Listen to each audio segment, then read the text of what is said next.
ओम नमो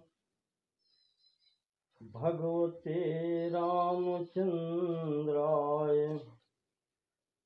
ओम नमो भगवते रामचंद्राय। ओम नमो भगवते रामचंद्राय। ओम नमो भगवते राम भद्राय। ओम नमो भगवते रामचंद्राय। ओम नमो भगवते रामभद्राय। ओम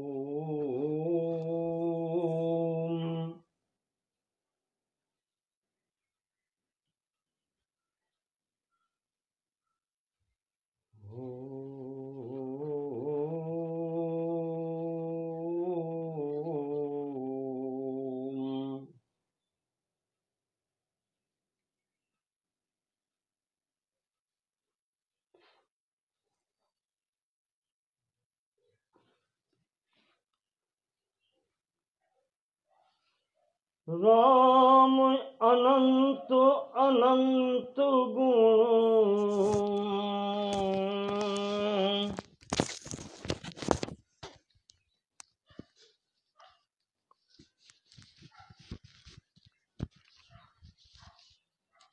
राम अनंत अनंत गुण,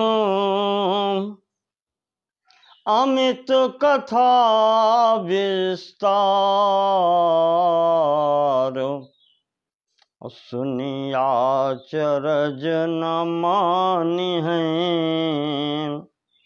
जिनके विमल विचार।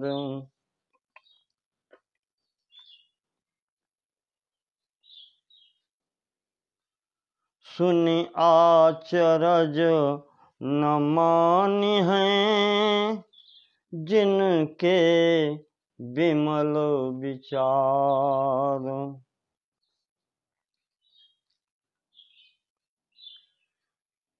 सीताराम गुणग्राम, पुण्यारण्य विहारिणौ।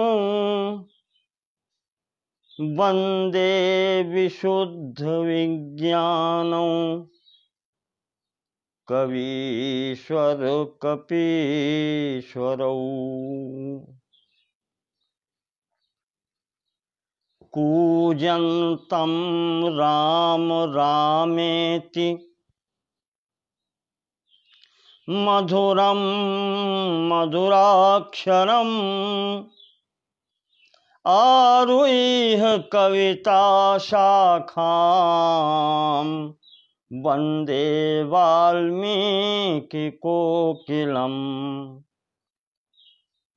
यः पिबन् सततं रामचरितामृत सागरम्, अतृप्तस्तं मुनिं वन्दे प्राचेतसमकल्मषम्।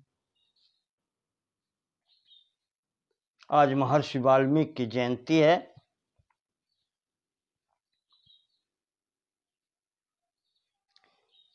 जो आदि कवि कहे जाते हैं संस्कृत के।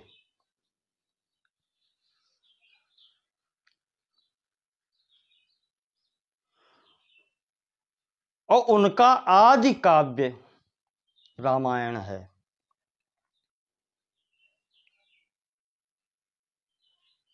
कहा तो ये भी गया है कि रामायण शतकोटि अपारा। 100 करोड़ रामायण हैं।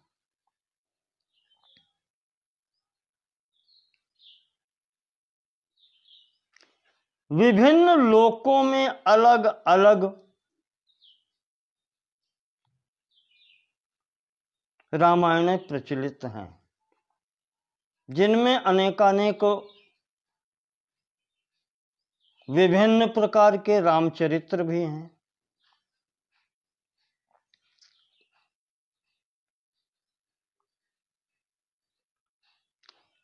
उनमें से जो मर्त्यलोक में भी बहुत सी रामायणें हैं, अपने यहां भी आदि कवि कृत वाल्मीकि रामायण से लेकर के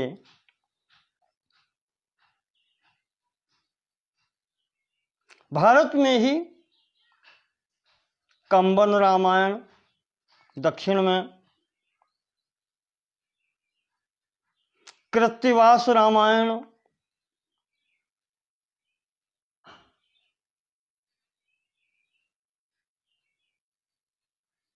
और मलेशिया की तरफ प्रचलित रामकियन, अन्य भी बहुत प्रकार से, और अंतिम में हिंदी भाषा में सुप्रसिद्ध ग्रंथ तुलसीदास जी का श्री रामचरितमानस है।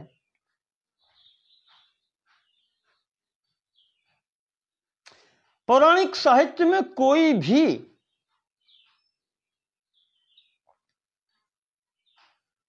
ग्रंथ ऐसा नहीं मिलेगा जिसमें राम का चरित्र न हो।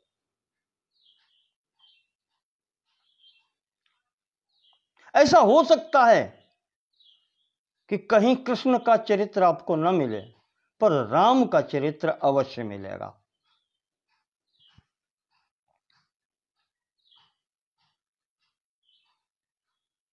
तो इसी में महर्षि वाल्मीकि के आदि काव्य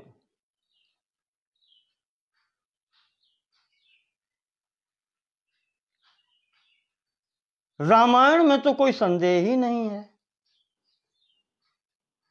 क्योंकि महर्षि उस काल में स्वयं उपस्थित थे।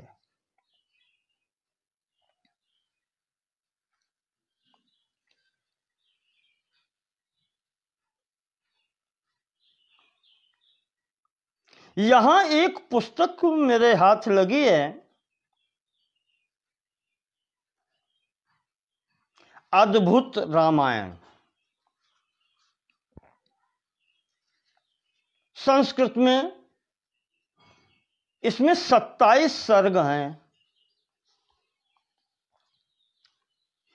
श्लोकों की कुल संख्या 1353 है। 1353 श्लोक हैं, 27 सर्ग हैं, और यह पुस्तक भी महर्षि वाल्मीकि द्वारा लिखित मानी गई है।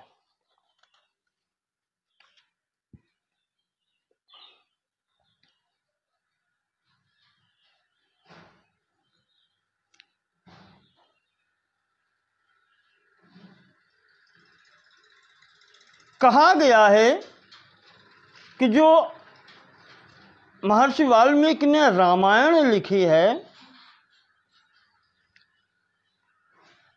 उसमें पुरुष की प्रधानता है, और वो 24,000 श्लोक में है।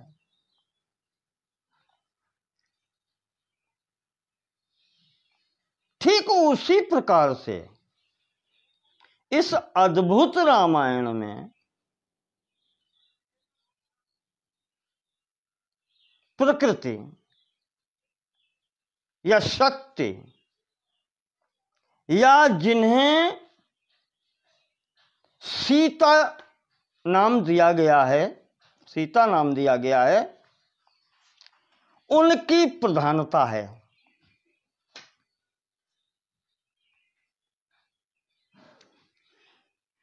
जिनके लिए गोस्वामी जी ने कहा है कि उद्भव स्थिति संहार कारिणीं क्लेशहारिणीं सर्वश्रेयस्करीं सीतां नतोऽहं राम वल्लभाम।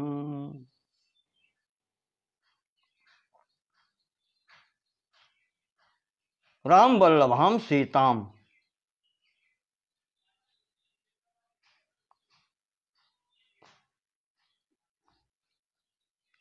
उनके विषय में विशेष तौर से, विशेष प्रकार से यहां चर्चा है।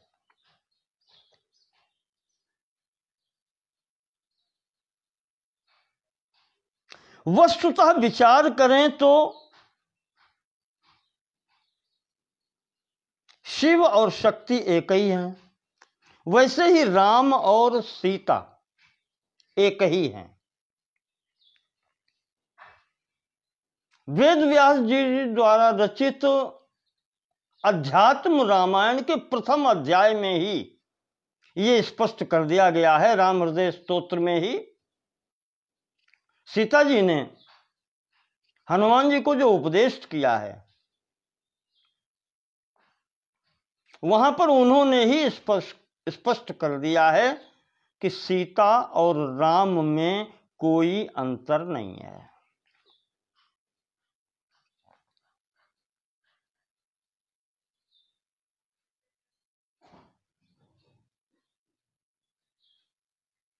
इस तरीके से देखा जाए तो जानकी जी का महात्म्य भी, सीता जी का महात्म्य भी राम जी का ही महात्म्य है।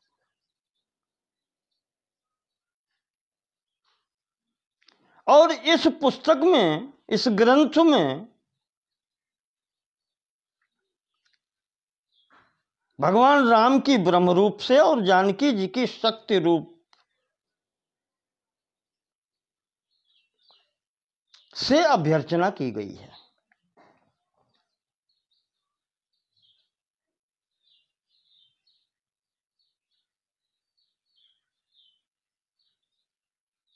और उसी आधार पर राम सीता के द्वारा पृथ्वी का भार उतारने की कथा इस ग्रंथ में वर्णित है।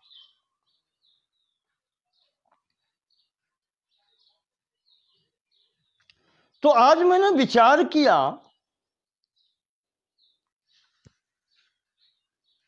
कि इस पुस्तक के अष्टम सर्ग में भगवती सीता के प्राकट्य की एक अद्भुत कथा है, क्योंकि नाम ही इसका अद्भुत रामायण है। तो क्यों न आज आपके समक्ष इस अद्भुत कथा को रखा जाए। सीता जी की उत्पत्ति का अद्भुत प्रसंग आप सुने। इसमें मैं आप सबके समक्ष इसे प्रस्तुत करता हूं। कृपा पूर्वक इसे सुनेंगे और समझने का प्रयास करेंगे। ओम सीतायै शक्ति स्वरूपायै नमो नमः।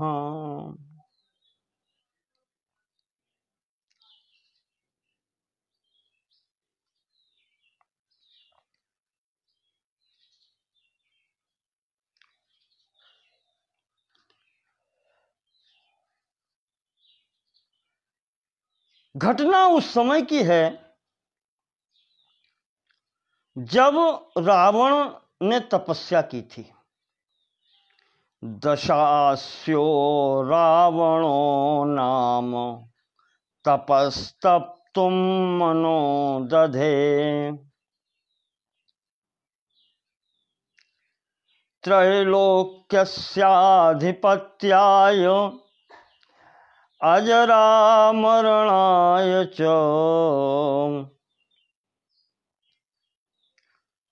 घटना उस समय की है जब रावण तपस्या करने के लिए गया और वो चाहता क्या था? त्रैलोक्यस्याधिपत्याय, त्रिलोकी का शासन चाहता था। अजरामरणाय च, अजर और अमर होना चाहता था। तो गया ये घर से और जाकर के इसने तपस्या की। बहुवर्षं तपस्तप्त्वा ज्वलनार्कसमोज्ज्वलत् तत्तेजसा जगत् सर्वं दह्यमानं यदा भवत्।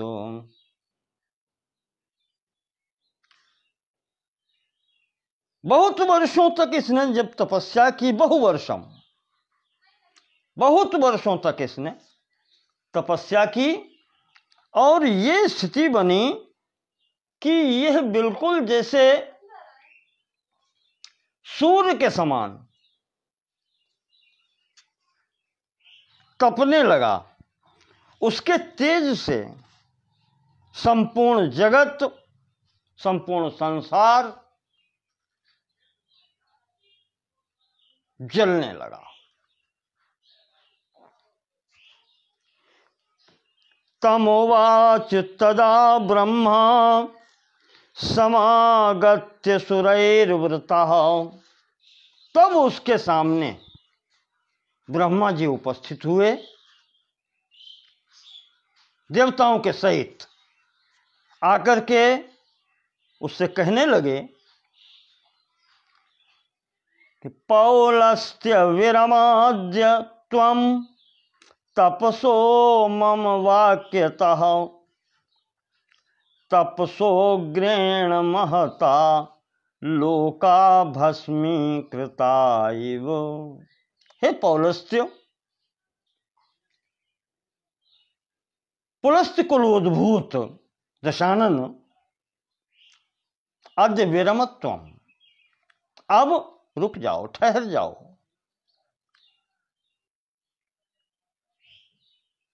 तपसो मम वाक्यतः, मेरी बात मानो और तपस्या से अब विरत हो जाओ,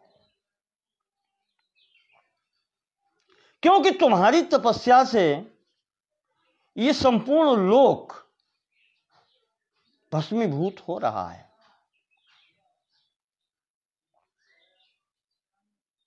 और अब मैं आ ही गया हूं, तो वरम ददामि ते वत्सो यत्ते मनसि वर्तते। तुम्हारे जो भी इच्छा है, जो भी मन में कामना है, उसके अनुसार मैं तुम्हें वरदान दूंगा।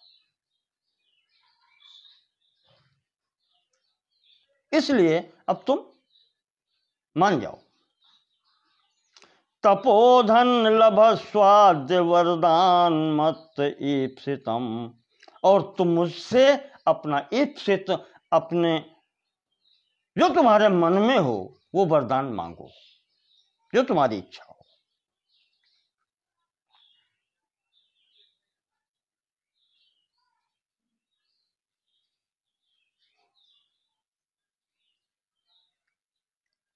न्यवारयत चक्षुंसि सूर्यबिंबावलोकनात्। ये सूर्य की ओर देख करके तपस्या कर रहा था, तो ब्रह्मा जी ने कहा कि अब उधर देखना बंद करो और मेरी तरफ देखो। तब प्रणिपत्य जगन्नाथम वरम बब्रेश रावण। तब इस रावण ने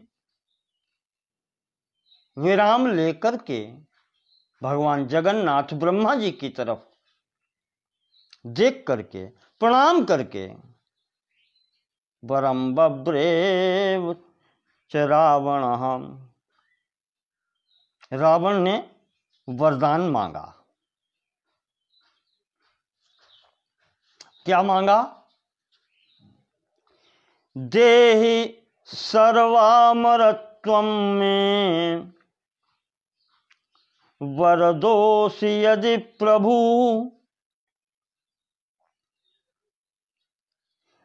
हे प्रभु, अगर आप मुझे वरदान देने ही आए हैं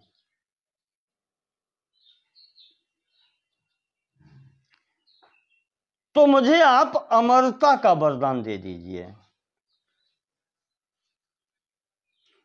हम काहू के मरही न मारे। सर्वामरत्वम, सबसे अमर कर दीजिए, मैं कोई मुझे मार न सके, मैं मरना नहीं चाहता। ये मांगता है। तो तदा कर्ण्य वचो ब्रह्मा पुनः प्राहस रावणम नहि सर्वामरत्वं ते वरमन्यम वृणीष्व में। ये सुनकर के ब्रह्मा जी कहने लगे कि अमर तो मैं भी नहीं हूं। जो वस्तु जिसके पास है नहीं वो दे नहीं सकता, है ही नहीं। तो कहने का आशय ये रहा ब्रह्मा जी का कि कोई भी व्यक्ति यहां आकर के अमर नहीं हो सकता, इसलिए तुम कोई दूसरा वरदान मांग लो। ततः स रावणः प्राह कूटवादी राक्षसा, सह राक्षसा कूटवादी। उस रावण ने अपनी बुद्धि लगा दी। उसने सोचा ये कि मैं ब्रह्मा जी को भी ठग लूं। अपनी बुद्धि लगाई उसने। कूटवादी यानी ऐसी बात कहो जिससे हमारा स्वार्थ भी सिद्ध हो जाए और अगले को बुरा भी न लगे।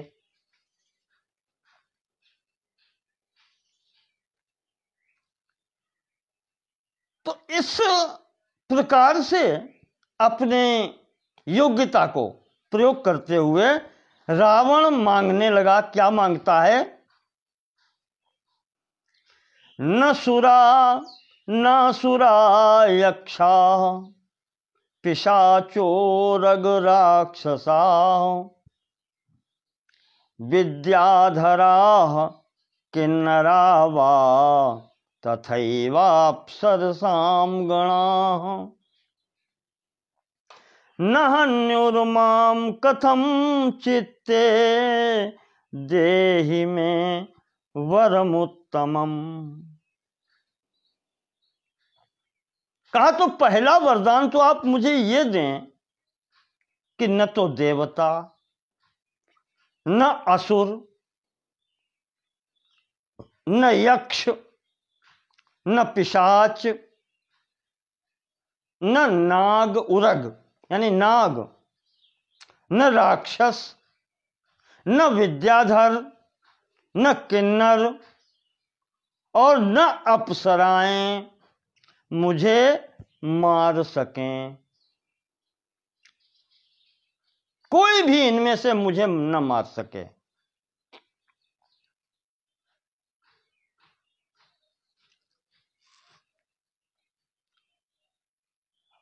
और महाराज एक इसके आगे और भी कुछ है। आपने कहा है कि मन में जो इच्छा हो वो मांगो, तो और जो इच्छा है, अन्यच्युते वृणे ब्रह्मस्तच्छृणुष्व पितामह।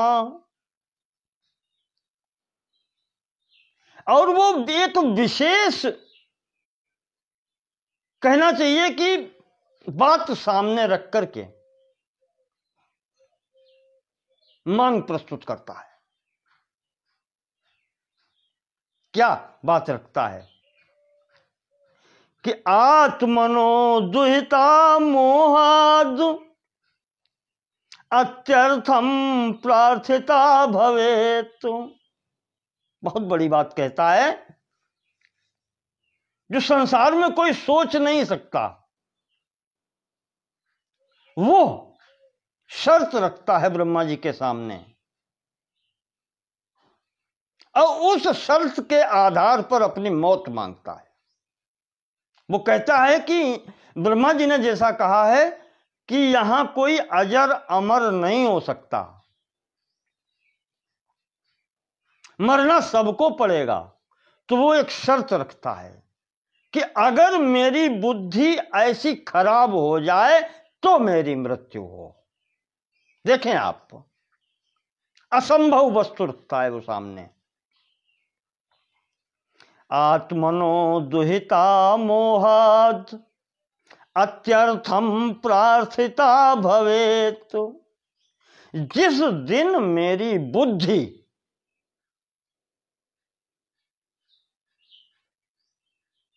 मोहवश होकर के अपनी पुत्री के लिए विकृत हो जाए, मोहाद आत्मनो दुहिता अत्यथिता प्रार्थिता भवेत। इस प्रकार की मेरी बुद्धि हो जाए कि मुझे पत्नी और पुत्री में भेद समाप्त हो जाए। बस इशारे में आप इतना समझिए। तो फिर ऐसे व्यक्ति को मर ही जाना चाहिए। जिस दिन पुत्री और पत्नी में भेद समाप्त हो जाए, ये शर्त वो रखता है। असंभव। तदा मृत्युर्मम भवेद यदि कन्या न वांछति। देखें आप, इसमें भी एक शर्त जोड़ता है, यदि कन्या न वांछति तदा में मृत्युर्भवेत।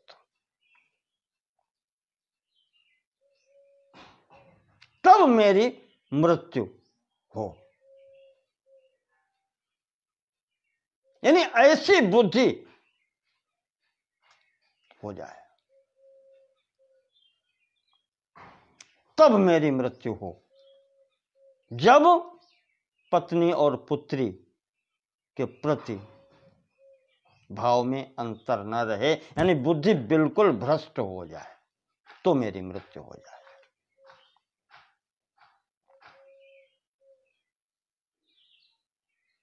तथेत्युक्त्वा जगामाशु ब्रह्मालोक पितामह। ठीक है, ब्रह्मा जी ने कह दिया, बहुत अच्छा, जो तुमने मांगा है ऐसा ही मिलेगा तुम्हें। चलो, कम से कम तुमने मृत्यु को स्वीकार तो किया, किसी भी तरीके से सही स्वीकार किया, ये हो सकता है। नरान्नाजी गणद रक्षो मत्वा तांस्तृणवद्विज।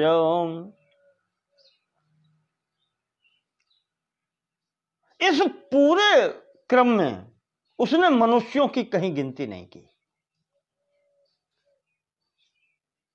हम काहू के मरहि न मारे वानर मनुज जाति दुई बारे। इनको उसने ना गणद रक्षो, किसी में उसने इसकी गणना ही नहीं की। ये किसी में है ही नहीं मनुष्य।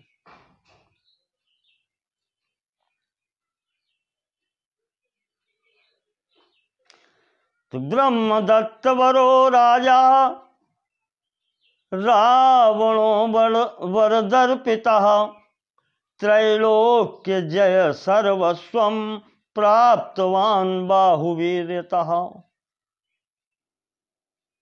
ये वरदान जब उसको मिल गया ब्रह्मा जी का, तो उसके बाद में उसने वरदान के बल पर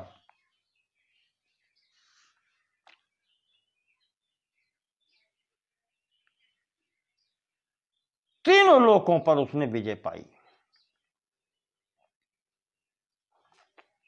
बाहुवीर्यतः, अपने भुजाओं के बल पर उसने तीनों लोकों पर विजय प्राप्त की।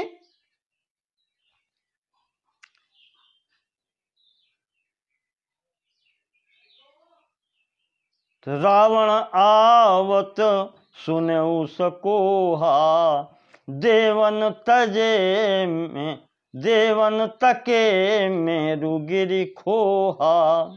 सब भाग खड़े हुए, देवता दैत्य सब, कोई सामने टिकने वाला नहीं था। एकदा रावणो राजा दंडकारण्य मागता। सबको विजय करता हुआ इसी समय एक बार ये दंडकारण्य में पहुंचा, दंडक वन में निकला जाकर के।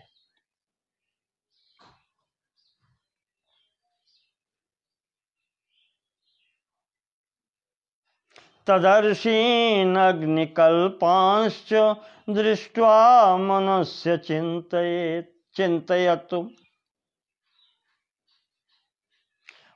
तो वन में और कौन मिलेंगे, ऋषि मुनि। इन सबको देख करके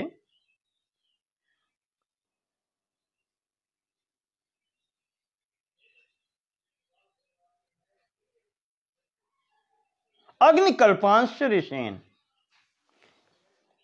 जो हवनादि कृत्य करने वाले, तपस्या करने वाले ऋषियों को इसने जब देखा तो इसके मन में एक विचार आया, एतान जित्वा हि कथम त्रिलोकी जय भागहम।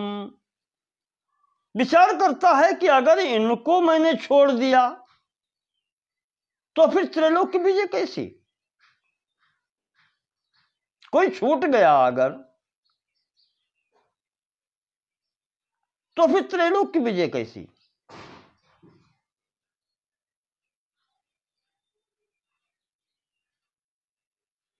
एषां वधेन च श्रेयो न पश्यामि महात्मनाम। और फिर विचार करता है कि अगर इनका वध कर देता हूं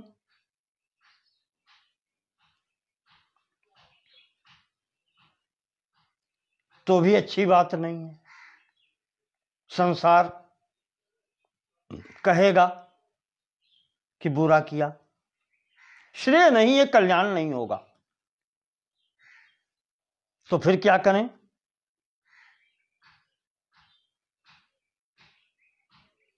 एकदम विचार आता है, ये सब विचार करके निर्णय लेता है। दुरात्मा सविचिन्ते तत्प्राहतान मुनि पुंगवान। जा करके और सबको इकट्ठा करके और ऋषियों से कहता है, अहम सर्वस्य जगतः शास्ता च जय भागहम भवताम जयमाकांक्षे जयम दत्त द्विजर्षभा। कहा, ऋषियों मैंने संकल्प लिया है त्रिलोक विजय करने का, और मैं सब पूर्ण जगत का मैं शास्ता हूं। जय भाग हम, जय कर चुका हूं, मैं जय का भागी हो चुका हूं। अब भवताम जयम आकांक्षे, अब मेरी इच्छा आपको भी विजय करने की है, आप पर भी विजय प्राप्त करने की है।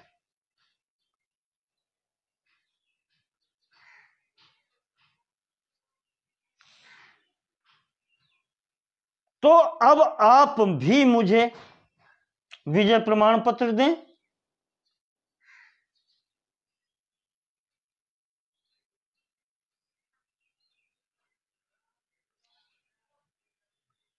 अब ऋषि क्या कहें, इतना दुर्धर्ष वीर सामने खड़ा है, इस बुद्धि वाला है जो ऋषियों को भी विजय करना चाहता है। कहने का आशय ये है कि वो कहता है कि सब मुझे कर दे रहे हैं, इसलिए तुम भी कर दो। वो ये नहीं जानता है, उसकी विद्वत्ता की भी कहीं कहीं प्रशंसा की गई है, सब कुछ जानता है। तपस्वियों का कि तपस्या का छठा भाग तो बिना कहे राजा को मिलता है, पर ये रावणो वरदर्पिता मत्तः, वरदर्पिता मत्ता रावणा, वरदान के प्रभाव से ये मतवाला हो गया है।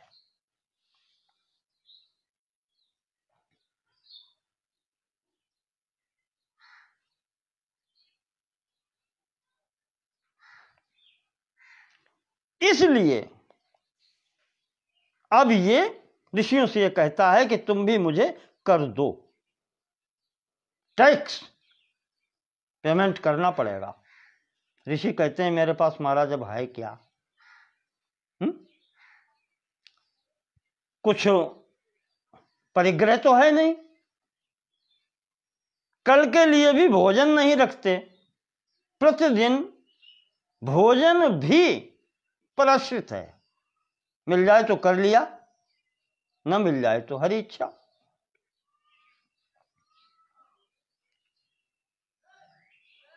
तो उसने युक्ति निकाली, उसने बाण निकाला। इत्युक्त्वा स शराग्रेण क्षताक्षोणितमंगतः,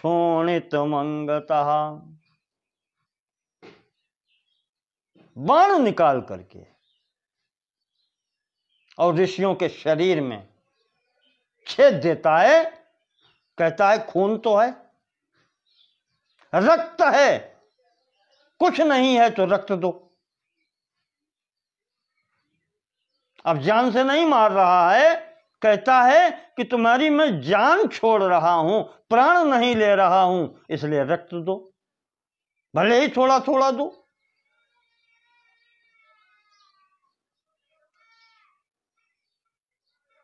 नीच मनुष्य को कुछ फिर दिखलाई नहीं पड़ता।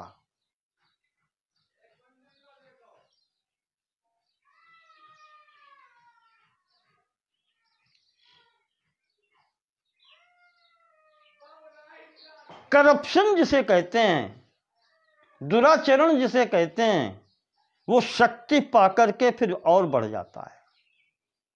यदि बुद्धि ठिकाने न हो तो पावर करप्ट्स मोर, जैसे शक्ति बढ़ती है तो वो दुराचरण भी बढ़ जाता है। बलादाकृष्यते शाम वै कलशे स्थापयत प्रभु,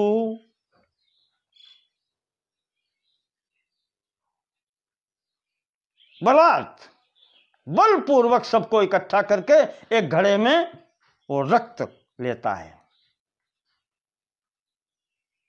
अब वहां घड़ा कहां से आया, तो उस विषय में बतलाते हैं आदि कवि। तत्सग्रत्समदो नाम शतपुत्र पिता द्विजः। देखें आप, यहां पर वक्ता वाल्मीकि जी हैं और श्रोता भरद्वाज जी हैं। यहां पर जो प्रसंग आता है, प्रारंभ पुस्तक की गई है, ग्रंथ पुस्तक के प्रारंभ जो है उसमें वक्ता वाल्मीकि जी हैं और श्रोता भरद्वाज जी हैं, इसीलिए संबोधन द्विज का आया है बीच बीच में।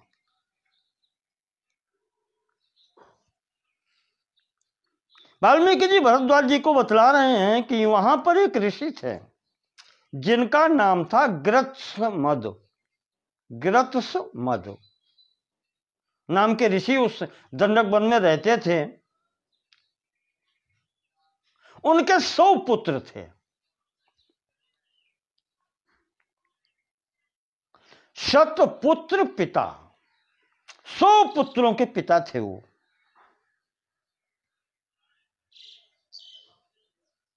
दैवगति,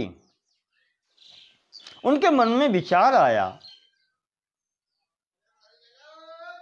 जैसे महाराज दशरथ को चौथेपन में यह विचार आया कि मेरे कोई पुत्र नहीं है, ऐसे ही महाराज ग्रत्समद के मन में विचार आया कि मेरे 100 पुत्र हैं, पुत्री कोई नहीं है।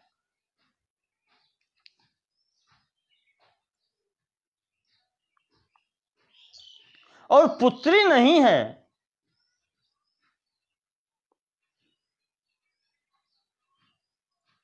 तो ये अच्छे विचारवान हैं, विचार पुरुष हैं, ऋषि हैं, महर्षि हैं। इन्होंने पुत्रेष्ट यज्ञ की, जैसे दशरथ जी ने पुत्रेष्ट यज्ञ की थी पुत्र प्राप्त करने के लिए, वैसे ही महर्षि गृत्समद पुत्री प्राप्त करने के लिए यज्ञ कर रहे थे। दुहित्रर्थे भार्यां स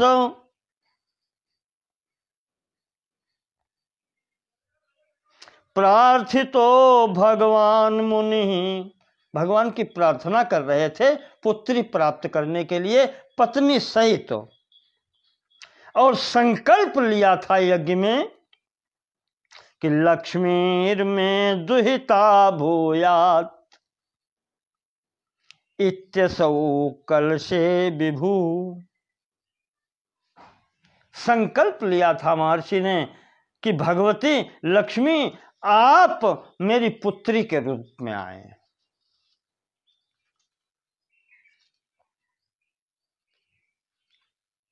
इस प्रकार से संकल्प लेकर के वहां पर कलश स्थापना की गई थी।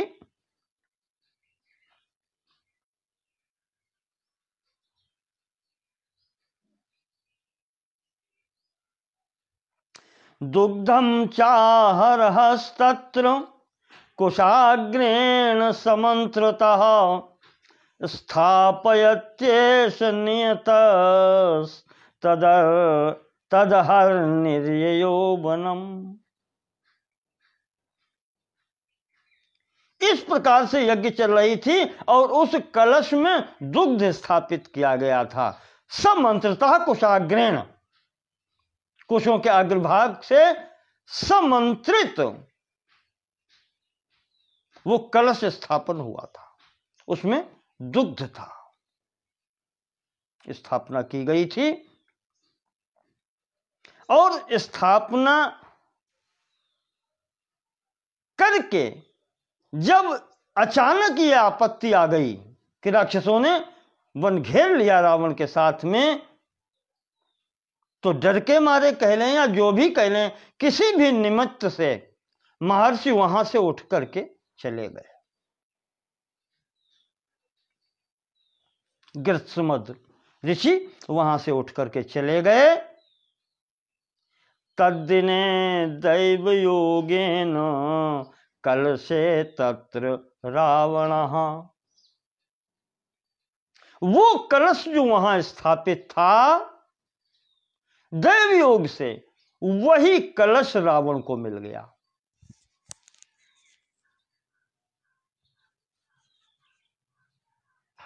समंत्रित अभिमंत्रित वो कलश है पुत्रीष्ट यज्ञ के लिए, पुत्री प्राप्त करने के लिए, और वो भी आवाहन भगवती लक्ष्मी में दुहिता भवेत, ये संकल्पित है।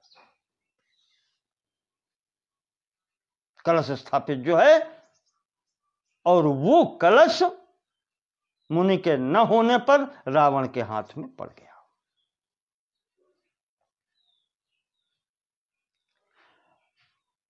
मुनीनां शोणितं स्थाप्य गृहीत्वा स्वगृहं ययौ। उसी कलश में अब वो रावण उन ऋषियों का, उन मुनियों का शोणित रक्त ग्रहण करता है, और वो कलश लेकर के, उसमें रक्त लेकर के और घर चला गया, अपने साथ ले गया।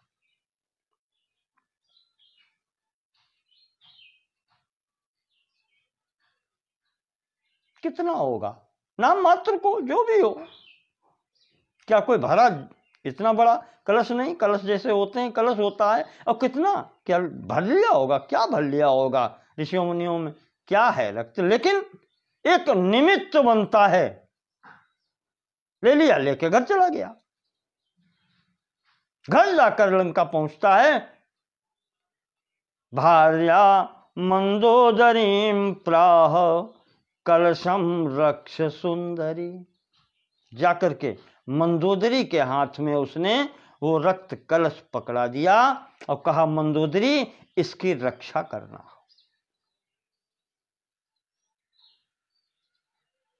जानता है कि ये कार्य मैंने अच्छा नहीं किया, जानबूझ के किया है। ये देखें आप, कर्म 3 प्रकार से होता है। बतलाया गया है कि कर्म 3 प्रकार से होता है। एक होता है प्रारब्धवश,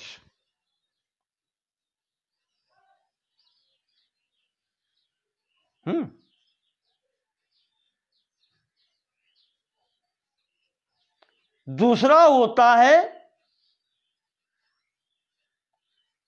प्रकृतिवश,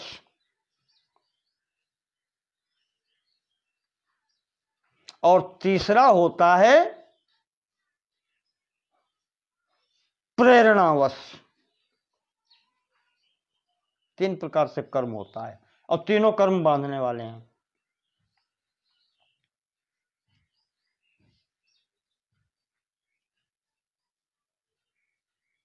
जैसे चोर जानता है पकड़े जाएंगे तो या तो मारे जाएंगे या अपमानित किए जाएंगे, कुछ भी करेंगे।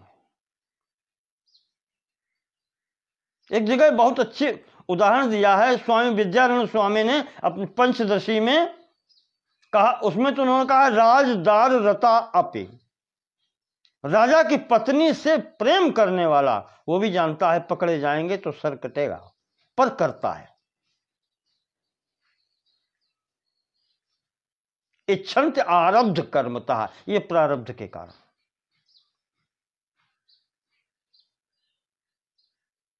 दूसरे प्रकार का कर्म है जो प्रकृतिवश होता है, जिसके लिए भगवान कृष्ण ने अर्जुन से कहा है गीता में कि तुम क्षत्रिय हो, प्रकृति ने तुम्हें क्षत्रिय बनाया है, तो तुम न चाहो तब भी तुम्हें युद्ध करना पड़ेगा।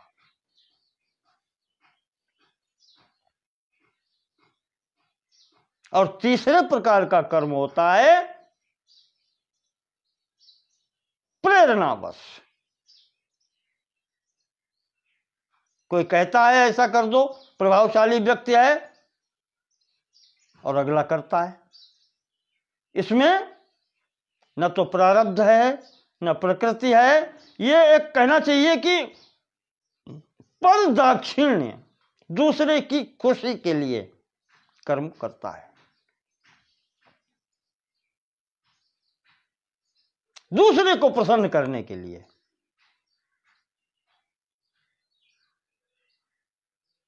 तो यहां किस श्रेणी में ये आता है? मेरे अनुमान से तो ये प्रथम श्रेणी में ही आता है, आरब्ध कर्मता। सब समझ रहा है और कह रहा है मंदोदरी से कि विषादप्यधिकम विद्धि शोणितम कलशे स्थितम। कहा इस कलश में जो कुछ भी है वो विष से भी भयंकर है। जैसे मैंने कहा था कि राजा की पत्नी से प्रेम करने वाला जानता है पकड़े जाएंगे तो सिर कटेगा। यहां रावण कह रहा है कि विषादप्यधिकम विद्धि, ये जो कलश में है ये जहर से, विष से भी अधिक भयंकर है। न देयम न पिवा भक्ष्यम, न तो किसी को देना है, इसका मतलब है उसमें दुग्ध था और उसी में शोणित है, इसलिए वो हो सकता है कि दूध जैसा ही दिखाई पड़ता हो। और वो सावधान करता है कि न देयम न पिवा भक्ष्यम, ये तो न तो किसी को देना है न स्वयं भक्षण करना है। मुनि नाम शोणितम त्विदम, कहा मुनियों का, ये ऋषियों का शोणित है, इसमें रक्त मिश्रित है।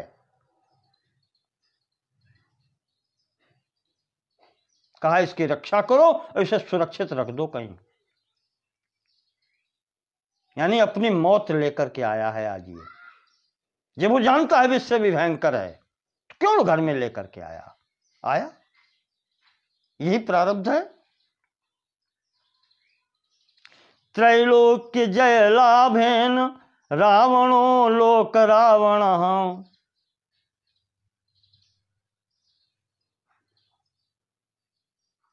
वो त्रिलोकी को जीतने की इच्छा वाला रावण संपूर्ण लोकों को रुला रहा है। लोक रावण स रावण, तो तीनों लोकों को अपने कर्मों से रुलाने वाला है, वही तो रावण है। रावण कौन है? जो अपने कर्म से दूसरे को रुलाए, जहां खड़ा हो जाए वहां पर चैन से बैठने न दे किसी को। देव दानव यक्षाणाम गंधर्वाणाम चिकन्यका, जहां भी गया, देवताओं में, दानवों में, यक्षों में, गंधर्वों में, आहरत्य रमयामास मंदरे सह्य पर्वते, सह्याद्रि पर्वत की गुफाओं में जहां भी गया वहां से कन्याओं का हरण करके लाया, उनके साथ में रमण करता है, घूम रहा है बाहर। हेमवन मेरु विंध्याद्रौ रमणीय बने तथा, कभी हिमाचल पर्वत की गुफाओं में, कभी सह्याद्रि, कभी मेरु पर्वत के, कभी विंध्याचल पर, इसी तरीके से घूमता फिरता है। काफी समय बीत गया। मंदोदरी तदा दृष्ट्वा पतिम सा ही मनुष्युनी आत्मानं गर्हयामास भर्तुः स्नेहम अपश्यति। अपने में अपने पति का प्रेम न देख करके, दूसरों में उसका चित्त रमा हुआ देख करके अपने को बहुत धिक्कारती है मंदोदरी।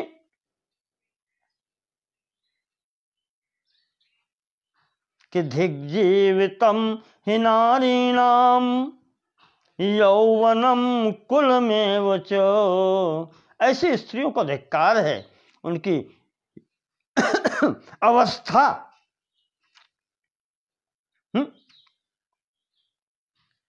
को धिक्कार है, उनके यौवन को धिक्कार है, कुल को धिक्कार है। वंचिता पतिना यास्यु, जो पतियों के द्वारा सम्मानित नहीं होते हैं, उनके यौवन को धिक्कार है, उनके कुल को धिक्कार है, उनको स्वयं को धिक्कार है। जो पतियों द्वारा सम्मानित नहीं होती हैं, तस्मान में मरणम वरम, इससे अच्छा तो अब मेरा मर जाना ही अच्छा है।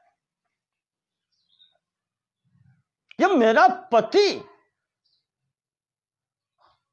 दूसरी स्त्रियों में मुझे चाहता ही नहीं है, दूसरी स्त्रियों में रमण कर रहा है, तो ऐसे में तो धिक्कार है, मुझे तो मर ही जाना चाहिए।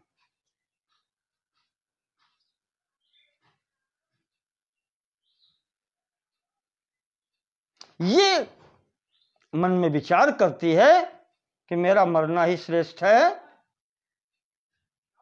तो ऐसी स्थिति में अब उसे याद आता है कि जहर तो घर में ही रखा है, विष तो घर में ही रखा है। पुरा रावण संदिष्टम शोणितम क्षेदतोधिकम, पति ही लेकर के आए थे, कह रहे थे विष से भी अधिक भयंकर है, यह किस दिन काम आएगा।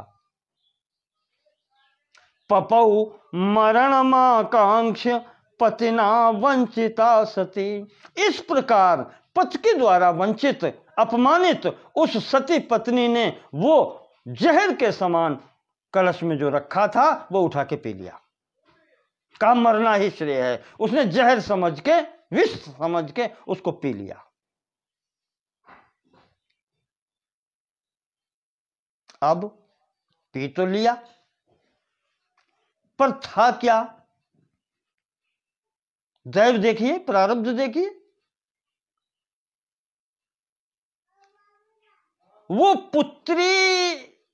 पुत्रेष्टि यज्ञ का अभिमंत्रित कलश है, कोई साधारण कलश नहीं है। मंत्र का प्रभाव कहां जाएगा, ऋषि के संकल्प का प्रभाव कहां जाएगा। जब मंदोदरी ने वो कलश में स्थित, अब उसको क्या कहें, चरु कह दें, वो चरु ही हो गया उसके लिए, जो यज्ञ में अंत में तैयार होता है।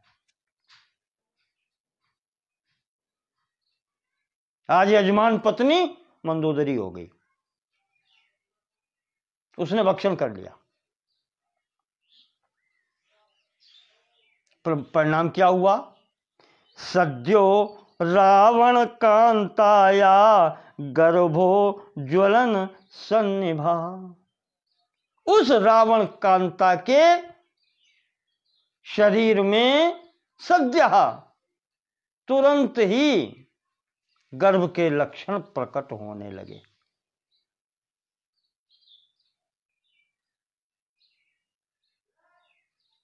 अब एक समस्या तो थी, मरना चाहती थी, पर वो समस्या भी हल नहीं हुई, और दूसरी समस्या, पति घर में नहीं है और यहां गर्भावस्था के लक्षण प्रकट होने लगे। एक कलंक। ततो विस्मयमापन्ना साहि मंदोदरी शुभा, पीतम विषाधिकम रक्तम गर्भस्तेना भवन मम इति संचिन्तयामास भरता विप्रेषितो मनः। मन में चिंतन करती है कि मैंने तो विष समझकर, विष से भी अधिक समझकर इसको पी लिया था कि मेरे प्राण छूट जाएंगे, पर वो तो गया नहीं, और यहां पर गर्भातेन अभवन मम, ये तो गर्भ हो गया।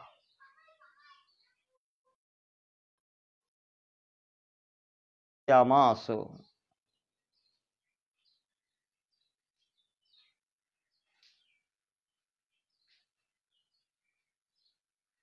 कामिनी भी क्रीडतम स कामी भरता ही रावण, संवत्सरम इमं भरत्रा समय वसतिर नहीं। इधर 1 वर्ष हो गया है, पति घर में नहीं है। कामिनी भी क्रीडतम स कामी भरता, वो कामी दूसरी कामनियों के साथ में रमण कर रहा है और घर में नहीं है, 1 वर्ष से नहीं है। किम वक्तव्यम मया साध्व्या गर्भिण्या भर्तृ संसदी। भर्तृ संसदी किम वक्तव्यम मया, जब भर्ता घर आएंगे, स्वामी घर आएंगे, पति घर आएंगे, तो मैं क्या कहूंगी, क्या उत्तर दूंगी।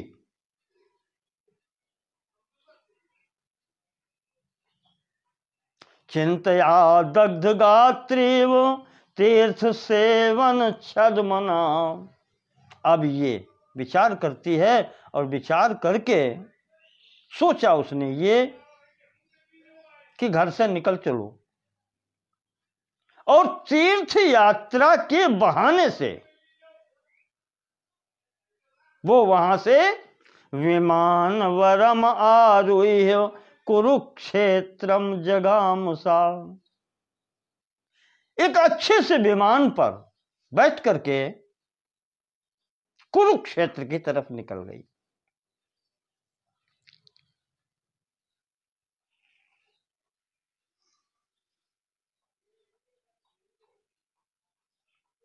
कुरुक्षेत्र से ऐसे तीर्थ सेवन करती हुई निकली। तत्र गर्भम विनिष्कृष्य निचखान भुवस्तले। और वहीं जाकर के उसने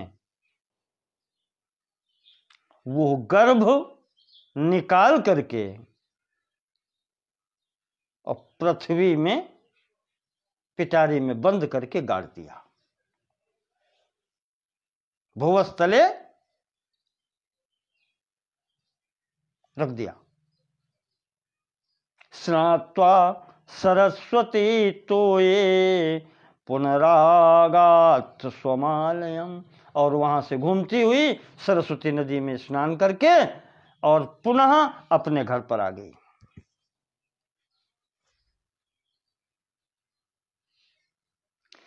न चोदितम तत्कस्मयी जिद्रहा कार्य सुगोपित गोपितम। ये इतने गोपनीय ढंग से उसने कार्य किया है कि ये किसी अन्य को पता नहीं चला, किसी को बतलाया नहीं उसने।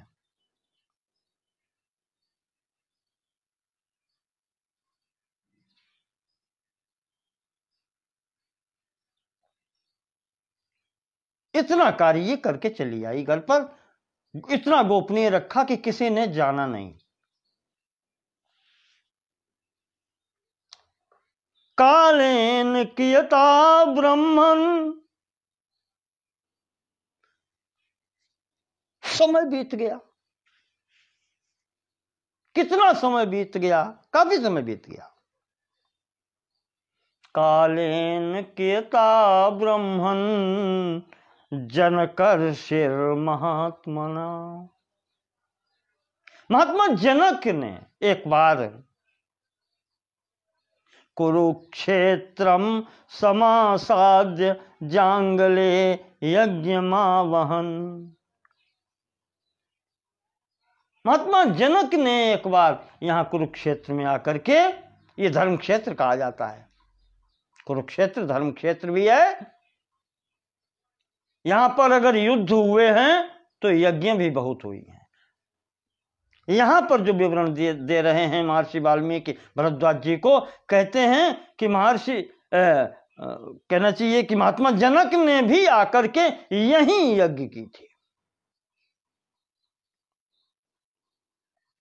स्वर्ण लांगल मादाय यज्ञ भूमिम चखान सा। देखें आप, यज्ञ जहां पर भी होती है वहां की जमीन उपजाऊ होनी चाहिए।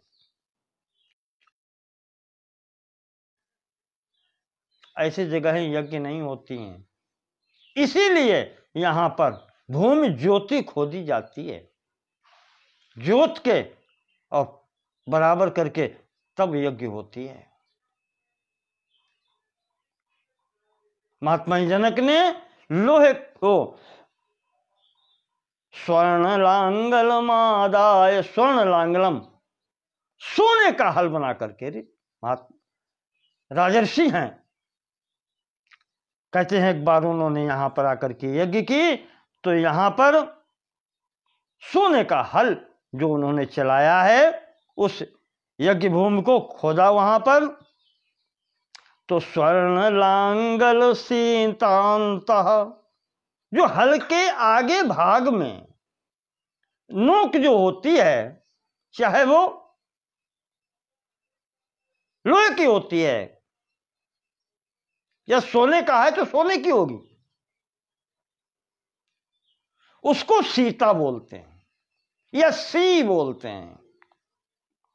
वो जो हल का अग्रभाग है नोक वाला, वो सी बोला जाता है, और उससे जो भूमि पर रेखा बनती है वो कहलाती है सीता।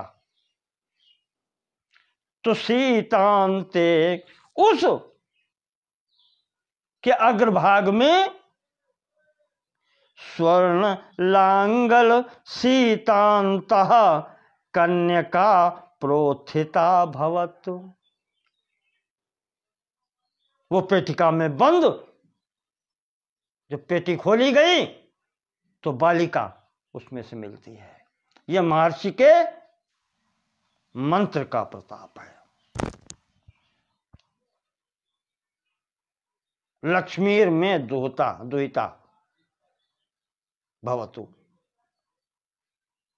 वो संकल्प है महर्षि गृत्समद का, वो कलश है, उसका ये प्रभाव है।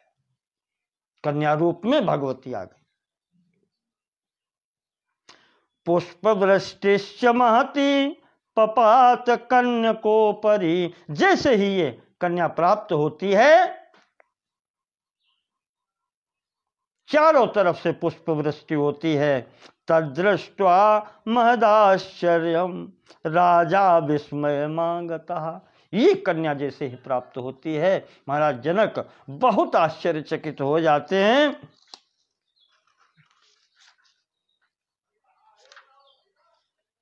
कर्तव्ये मूढ़ता माप ततः खेभूत सरस्वती। ये कन्या प्राप्त होती है तो कर्तव्य मूढ़ताम आप, किन कर्तव्य विमूढ़ हो गए। राजन ये नहीं सोच पा रहे थे कि अब मैं क्या करूं। ठीक उसी समय खेभूत सरस्वती आकाशवाणी होती है। क्या आकाशवाणी होती है? कन्याम त्वम पालयिनाम महाप्रभाम। ये महाप्रभा कांतिमती प्रभायुक्त जो कन्या तुम्हें प्राप्त हुई है राजन, इसे ग्रहण करो और इसका पालन करो। ज्वलनार्क समाम दिव्याम महत् कार्यम तवालय। कहा इसका पालन करने से जो ये सुंदर कन्या तुम्हें प्राप्त हुई है, तेजवान तेजवती कन्या जो प्राप्त हुई है, इससे बहुत से कार्य होंगे तुम्हारे। भविष्यति महाभागा च क्षेमम जगतो नया। ये महाभाग्यशालिनी है और इसके द्वारा संपूर्ण जगत का कल्याण होगा।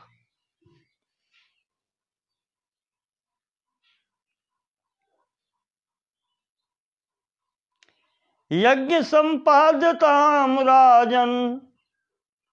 राजन तुम जिस कार्य के लिए आए हो, तुम यज्ञ करने के लिए आए हो, आज यहां यज्ञ करो। नायम विघ्नस्तवा नघो। ये कोई विघ्न नहीं है, इसका विचार मत करो कि विघ्न हो गया। ये विघ्न नहीं है। तुम जिस कार्य के लिए यज्ञ करने के लिए आए हो, इसलिए तुम यहां पर यज्ञ करो। नामास्या किल सीतेति सीताया उत्थिता यथा। और मैं नामकरण भी किए दे रही हूं। वो आकाशवाणी कह रही है कि सीता या उत्थिता यतः, क्योंकि ये सीता से प्राप्त हुई है, उठी है। यानी जो हल की अग्रभाग से जो कोण बनता है, जो लाइन बनती है, उसे कहते हैं सीता। उससे तुम्हें प्राप्त हुई है, इस कारण से आज से इसका नाम सीता होगा। कल्पयिना दुहितरम इत्युक्त्वा वाक्तिरोहिता। और इसका लालन पालन तुम अपनी पुत्री के भांति करो। ये तुम्हारी ही पुत्री है, अपनी पुत्री की भांति इसका लालन पालन करो। कल्पयिनाम दुहितरम, अपनी ही पुत्री समझो इसको। ये कह करके और आकाशवाणी शांत हो गई। तच्छ्रुत्वा प्रीतिमान राजा यज्ञम कृत्वा महाधनम। ये सुनकर के वो राजा महाराज जनक बहुत प्रसन्न हुए और वहां पर उन्होंने बहुत बड़ी यज्ञ की है, बहुत धन से युक्त यज्ञ की है। जगाम सीतामादाय महर्षिभ्यश्चिताम ददौ।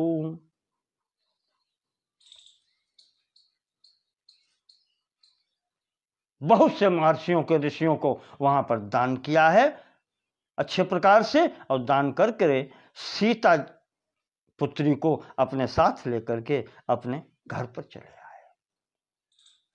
इस प्रकार से महर्षि राजर्षि जनक को इस पुत्री की प्राप्ति हुई। एतत्ते कथितम विप्र सीता जन्मैक कारणम। महर्षि वाल्मीकि कह रहे हैं कि सीता के जन्म का एक कारण ये भी है। जैसे राम जन्म के हेतु अनेका, वहां अनेक हेतु हैं, उनमें से एक हेतु वहां कहा गया है। उसी प्रकार से सीता के भी जन्म के हेतु अनेक हैं, पर वाल्मीकि जी भरद्वाज जी से कह रहे हैं कि सीता के जन्म का एक प्रकार से एक हेतु ये है। श्रुत्वै तत्सर्व पापेभ्यो मुक्तो भवति मानवः। इस प्रकार से इस वृत्तांत को सुनने वाला व्यक्ति संपूर्ण पापों से मुक्त हो जाता है।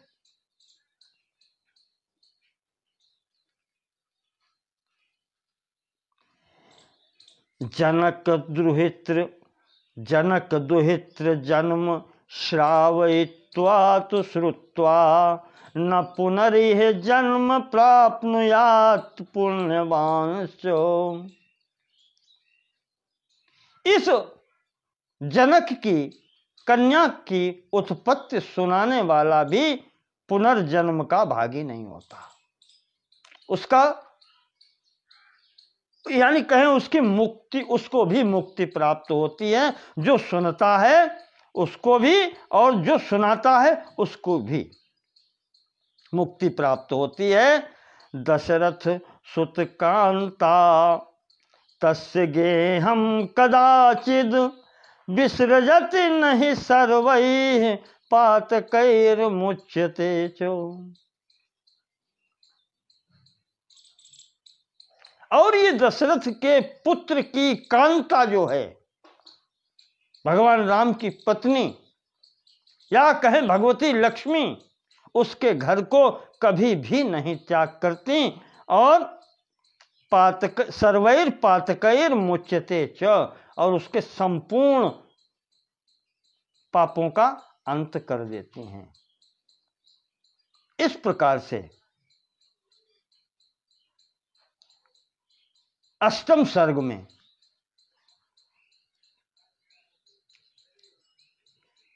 भगवान वाल्मीकि ने सीता जी के जन्म का वर्णन किया है। यह अद्भुत है, कहीं नहीं मिला, यहां मिलता है ये। और ये क्या बतलाता है कि मंदोदरी के गर्भ से होकर के यहाँ जनक जी को प्राप्त हुई है। यही कि बेटा भयो वसुदेव के और नौबत बाजत नंद के द्वारे। यहाँ बेटी भई मंदोदरी गर्भ से और नौबत बाजत जनक के द्वारे। ये भाग्य है।